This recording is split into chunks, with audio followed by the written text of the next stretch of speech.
folks, this is Rob J from Solo Harmonics with another video. We're going to go out west to the Old West. Anyway, if you're familiar with my channel, I've done a series of videos on my home state of Arizona, particularly my hometown of Kingman, Arizona.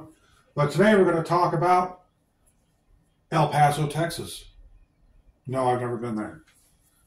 Anyway, at least not in this lifetime. Or have I? Or, no. Oh my goodness. Yeah. Okay. All right. So this video is going to be the El Paso Cowboys and Westerns video. All right. This is the video about the ballad trilogy that was made famous by Marty Robbins. If you've never heard these three songs, the trio of songs, it's El Paso is the first one, Felina is the second one, and El Paso City is the third one. It's the story of a young Mexican maiden named Felina and a cowboy who falls in love with this Mexican maiden, and it turns into a tragic love affair. It's the Romeo and Juliet story of the Wild West. Yes, it is. Romeo and Juliet by Shakespeare, or William Shakespeare, was the story about two families feuding, and a couple shared a love for each other that were a part of the opposing families, and a tragedy or murder-suicide had occurred that resulted in the tragic death of both the lovers. And this story is exactly like that. All right, so El Paso is a border town on the Rio Grande River that borders Texas, New Mexico, and the country of Mexico. It's kind of tucked away under New Mexico, right there in the corner of Texas and Mexico. And the Rio Grande River actually cuts through Texas and is the border between Mexico and the United States. Who was Felina? Felina, okay, was born on a stormy night. Thunder, lightning in the desert, according to the song, Felina. When she first cried, the storm suddenly cleared up, and the moon and the stars shone bright. Coming of age, Felina was wild and free, or carefree. She had crazy dreams and ambitions and wanted a better life. So she left her parents' home, a small shack out in the middle of nowhere. She was tired of the poverty and the life that she had then, so she decided to go to Santa Fe, New Mexico, and try to have a different life. She ended up basically being an entertainer of men, so to speak. Wild and crazy. Wild and crazy men, or cowboys, obviously. You know, you've seen those depictions in Western movies of the saloon girls and what have you. Well, Felina must have been one of those girls, if you will. But I think Felina was a little more than that. I believe that Felina was very selective of her lovers, if you know what I'm talking about. I don't think she just made it with any man. I really don't. I think she was very selective, and I think this drove men crazy. She was a diva of the time. And anyway, she got tired of Santa Fe, decided to head to El Paso, where the lights were brighter, and the spotlight could be on her. Dancing all night long, basically the wild life. So, Felina entertained noble men, or rich men, and she seduced these men with her wicked charm that she was known for. Now, this woman reminds me of another woman in ancient culture, and that was none other than Lilith. Lilith was actually, according to the Kabbalah text, Zohar text, and Alpha Ben Sira, she was known to be the first wife of Adam before Eve. Now, that's not in the biblical scripture, I understand that, but it is in the Kabbalah text, or the Zohar text. So if you want to read more about Lilith, you can check that out. I also mentioned Lilith in another video, previous video titled Gothic Folklore.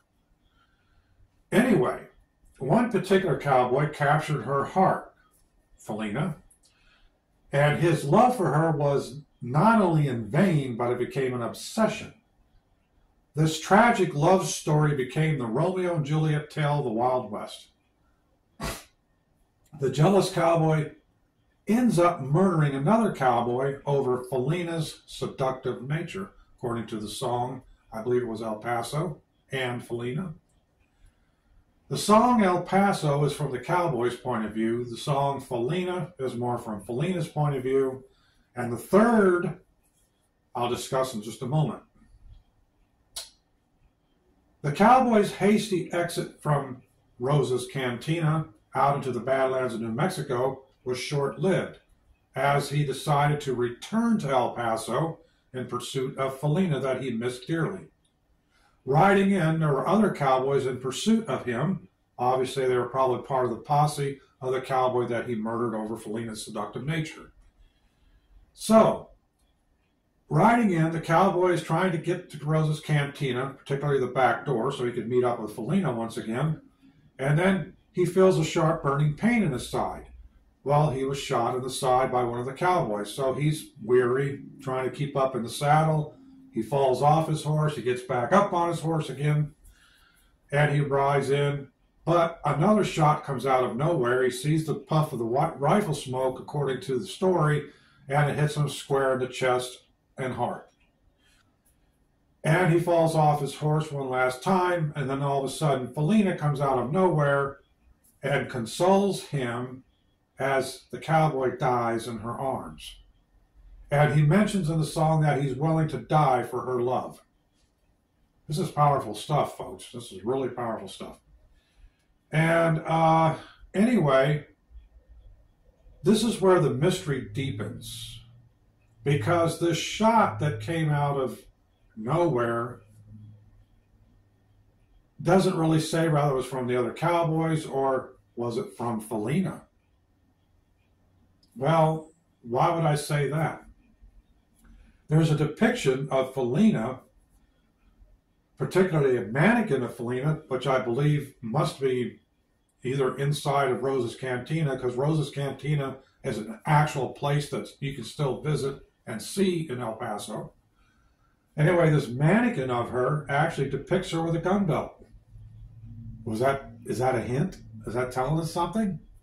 That's the mystery. We don't know. It's not mentioned in the lyrics or the song that she was a gunslinger or a gunfighter or had any knowledge of guns or any handling of guns. But, you know, you got to think about the kind of woman she was. It would only make sense that she would have to know how to defend herself and take care of herself. And, you know, and so, you know, she's dealing with these wild cowboys on a nightly basis. And, you know, there were women gunfighters back in those days. The story of those kind of women were suppressed somewhat, if you know what I mean. All right, so I'm reading on with my notes here so I can keep up. Anyway, the cowboy's love for Felina rivals his fear of death. Similar to Romeo and Juliet, the tragedy concludes with Felina taking her own life with a gun. She shot herself in the heart. That's where I think it's interesting, because she shoots herself in the heart, and yet the cowboy's also shot in the heart.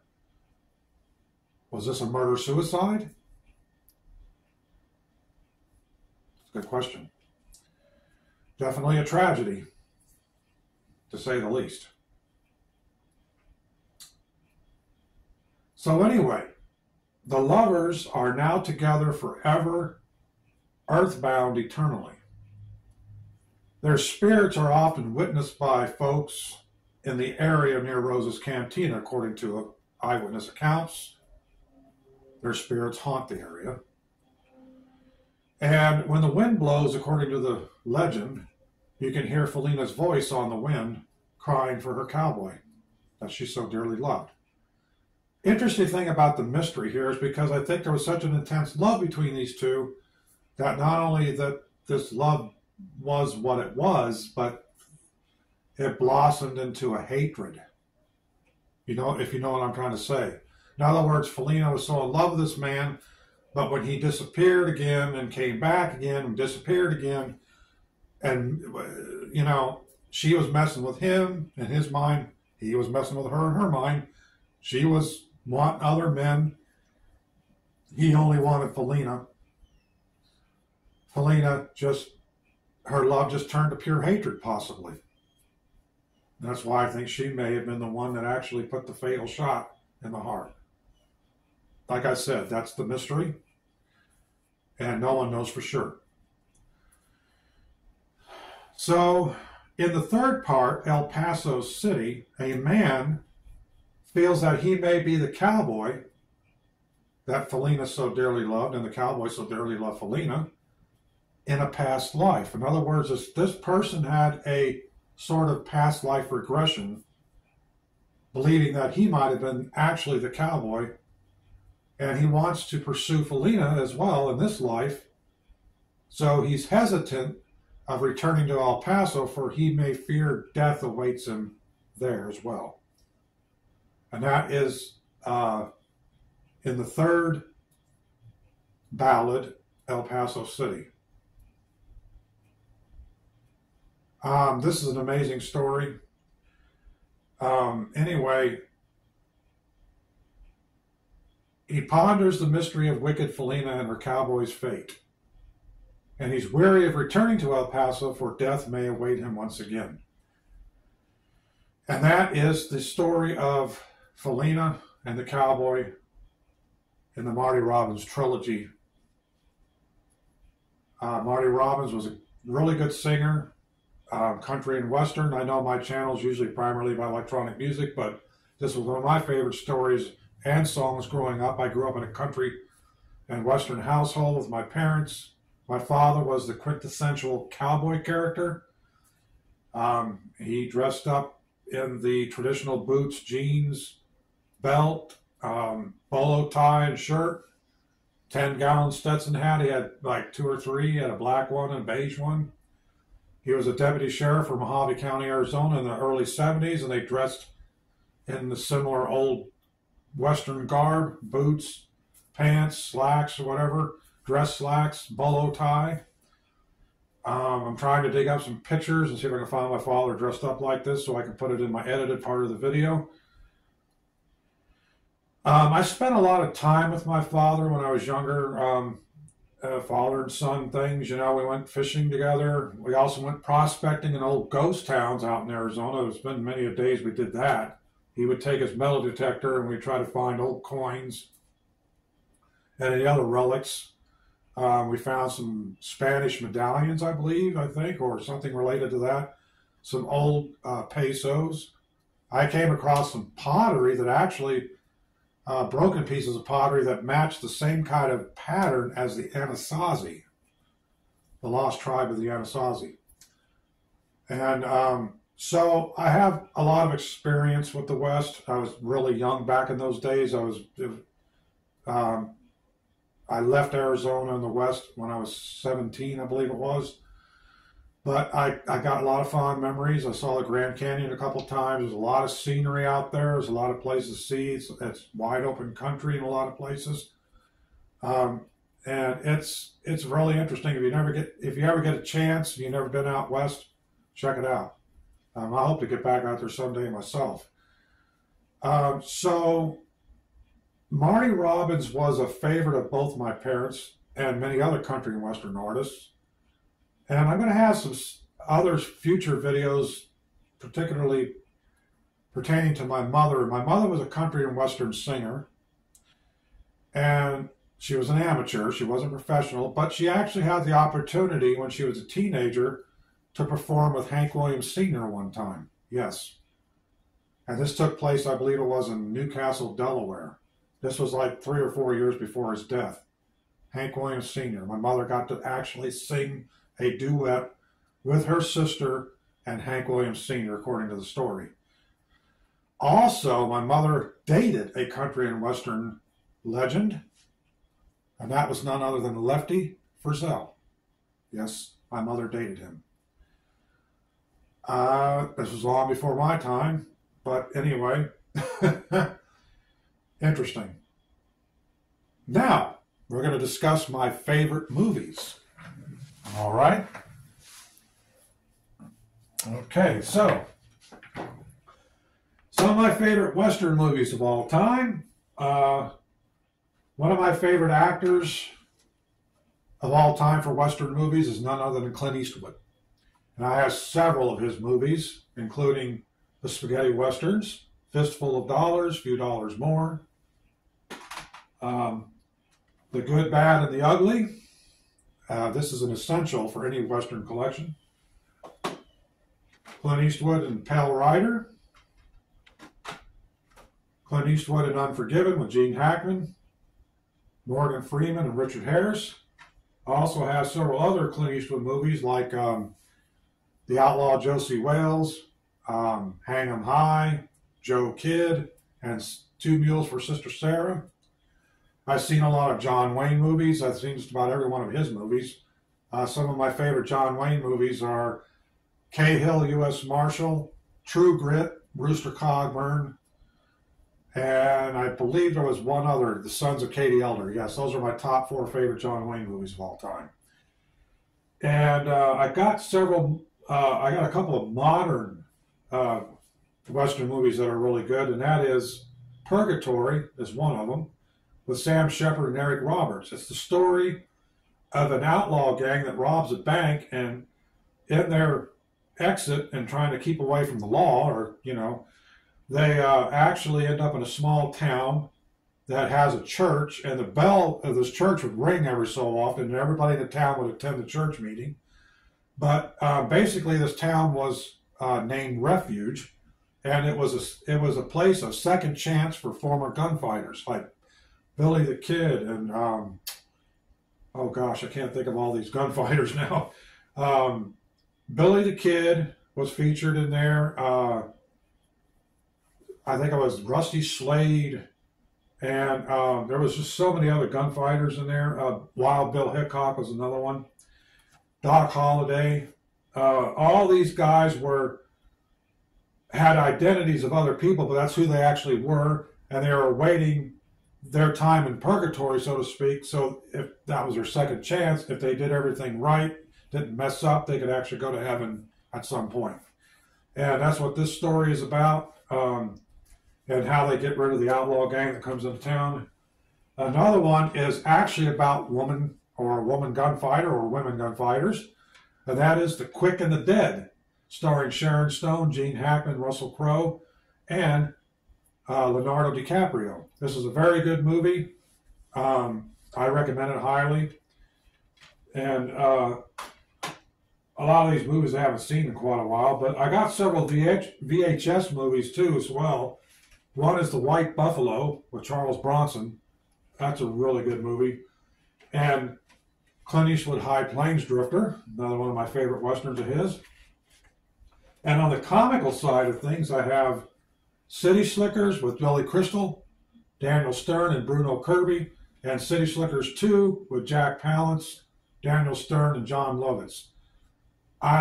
These movies are fantastic entertainment. They're hilarious. Billy Crystal plays a city slicker who goes on vacation, and they actually participate in a cattle drive that becomes very realistic, and all their adventures along the way. And then this one's about the pursuit of Curly's gold. Curly was actually the brother of the character that was played by Jack Palance in the first movie. A very, very, very funny movie, very entertaining. Anyway, that's Western movies, folks, and Western culture. So, in conclusion, if you've never been out west, you've never seen any of that area, I've seen most of Arizona. I've been through New Mexico. I've been through Texas twice. The California desert, the Mojave Desert, Nevada. I've seen a lot of the West. There's a lot to see out there. If you haven't been out there, I recommend it highly. Take a vacation sometime and see the sights. The Grand Canyon is really something to see. I've seen it twice. I was really young, but I hope to get back out there someday, at least on vacation or something, and check the West out again. Anyway, I hope you enjoyed this video. I hope it was informative and entertaining. This is Rob J. from Solo Harmonics. Stay tuned for future projects. As usual, all I need is just some time. Much obliged.